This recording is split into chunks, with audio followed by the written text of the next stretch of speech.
Daily Times, welcome. Having said all that about the offense and the quarterback position, is a guy like Michael Vick, a veteran who's been around, off the top of your head, is there still a place for him in say, like your offense? How are you going to deal with that? Yeah, I'm going to look at everybody. If you can throw the ball and run, I'll take you out there. I don't know if you're the next Vince Papale, but I'll tell you right now, we're going to look at everything we can do to put the best product on the field, and that's what it's all about. And I've followed Michael's career. I understand what a talent he is, but there's nothing that's on the board right now. There's nothing that's off the board right now. Our sole focus and goal is that we're going to put an offense on the field that's got to score points, and that's basically what we're going to do. And whoever that is, I don't know that. I got to get our staff together, make that evaluation of who it is and how we get that personnel out there. But there's nobody ruled in, there's nobody ruled out at this point in time.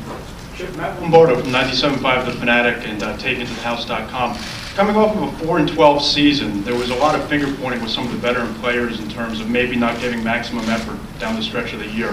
What's your message to your players, and how do you intend to change the culture in the locker room? I can't speak to anything that went on before here because to me I wasn't here. So my message to our players, I've had a chance to meet a few of them, is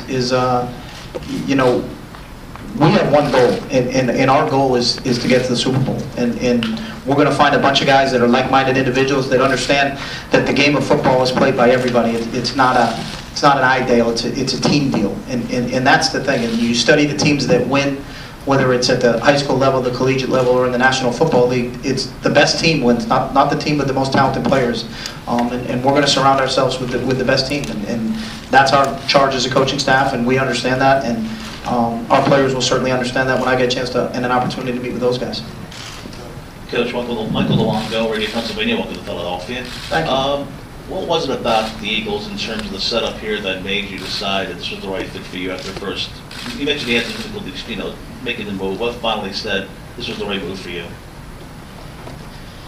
The people in the organization, as I said earlier, the hardest thing for me to leave Oregon was because of the people. And for me to leave, there had to be people here.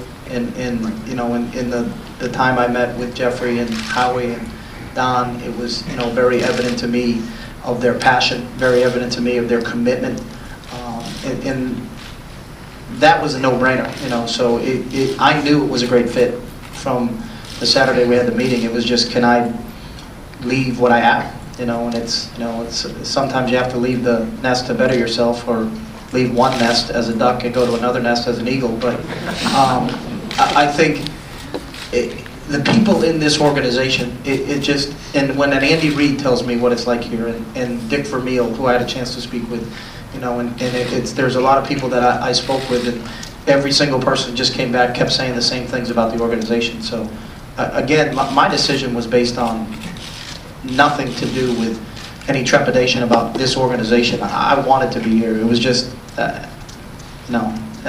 my players, and I'm not going to get emotional again, but I love those guys, and I love our staff. And the people in Oregon gave me an opportunity when I was at New Hampshire, and that meant a lot to me. So it had to be something special for me to leave. So, thank you. John Clark with NBC 10. Over the last couple of years, you've obviously thought about making the jump to the NFL. We've seen some college coaches in the past when the going got tough in the NFL, they went back to college. For anybody that would question your commitment, what do you say about their level of commitment to making this jump? I'm all in.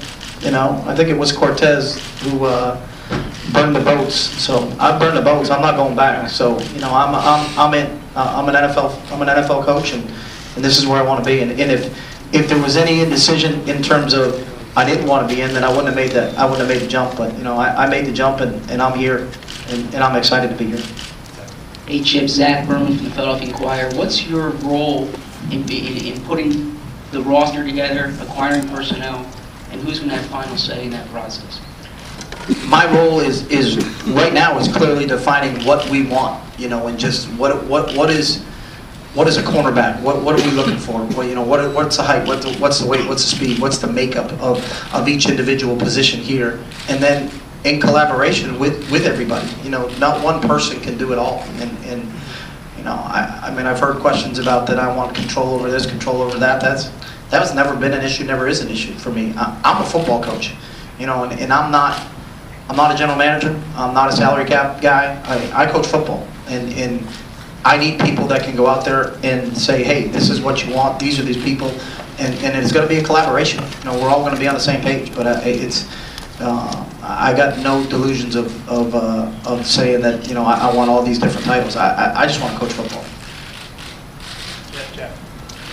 Chip, welcome to Philadelphia. Jeff Skaversky, 6ABC. When you look at this roster, whether it's Michael Vick, whether it's Nick Foles as your quarterback, when you look up and down this roster, for a team that has struggled, do you think they have the players right now, right here, that can win? I'm still in the process of evaluating that, but the one thing that attracts me about the roster is the youth. It's one of the youngest teams in the league. You got to watch about 3 plays to understand the speed. You know, you know, youth and speed are 2 things you can't coach. So I'm excited about that. But I believe we can win. You know, but it's a matter of really, you know, I'm not a guy that's making predictions. I can tell you that. So I'm not giving you a number. I'm not giving you where we're going. I'm about the process, and I'm about going through everything deliberately. And I enjoy the process. I embrace the process. So, you know, really taking our time and making a thorough evaluation of who's on our roster. What can we do to upgrade this roster, and can't wait to get these guys in OTAs and get going. Chip, hey, Jeff McClain from the Philadelphia Inquirer, right here in the front row. I got you. Oh, thanks. How you doing, man? I'm good. As an offensive-minded coach, how involved will you be in defense? And can you tell us what kind of defensive coordinator you want to have? What kind of defense do you have? And do you want to switch to a 3-4? I'm involved in everything in this football program from a football standpoint. So what do we do on defense? What do we do on special teams? What are we doing offensively? You know, who we're putting in situations to make plays. That's all part of it. But specifically on game day, I don't believe you can have someone micromanaging you. You know, when I was an offensive coordinator, I was fortunate that when I was an offensive coordinator, 2 head coaches that I coached for allowed me to work. You know, we'll have discussions during the week about where we're going with things, but on game day, you know, those guys have to be able to not worry about who's second guessing them and who's over their shoulder. And if I do have to second guess them and do have to be over the shoulder, then I hired the wrong person. So in terms of what do we want to be, we're going to be an attacking style defense. You know, it's going to be a group of people that dictates the tempo of the game. What that spacing is in terms of, is it a 4-3 spacing, 3-4 spacing? I think it's, again, looking at our roster and understanding who we have the opportunity to bring in here. So, you know, I can't tell you that, hey, we're going to be this or we're going to be that. No, but I know the style of football that we want to play, and I know the type of football players that I want to have out there. You know, they're going to play fast and they're going to play hard, and we're going to finish plays. Chip, Martin Frank, Wilmington News Journal. I kind of want to ask you something along the lines of defense, like just kind of what your background is defensively and how much you had to convince, you know, Jeffrey, Don, and Howie about your, you know, ability to coach defense. I understand defense. I started out in college on the defensive side of the ball. You know, I think it helps you to get a great feel for what goes on that side of the ball, what goes on the offensive side of the ball. I was fortunate early in my coaching career to coach a lot of different positions. You know, I never, it wasn't totally by design, but I never wanted to just get pigeonholed as I'm a this. You know, I just consider myself a football coach, and I got a passion for the game. I got a thirst for the game, and it helped me. You know, and the better that I understand it, starting off on defense helped me become a better offensive coach because I understand what's being taught over there. So I feel like I've got a pretty good, well-rounded background from that standpoint, both offensively and defensively and special teams. Hi, Coach. You're Nick here from the Allentown Morning Call. What's your feeling on going away to training camp the way Andy used to do it, and do you plan to keep on going to Lehigh? We're already in training camp. I'm getting through Thursday, you know, but there's a lot of things. There's a lot of pluses. There's a lot of pluses to it, that, you know. But you know, I know how to get to my office. I know how to turn the computer on and watch film, and I'm going step by step. So, you know, how that works, where that works, what that whole operation is. There are obviously things. There's a lot of things we got to do, but it's kind of like Smokey and the Bandit. You know, there's a lot of work to do in a short time to get there. So we're going to figure all that stuff out. But we haven't had any discussions about that right now. So.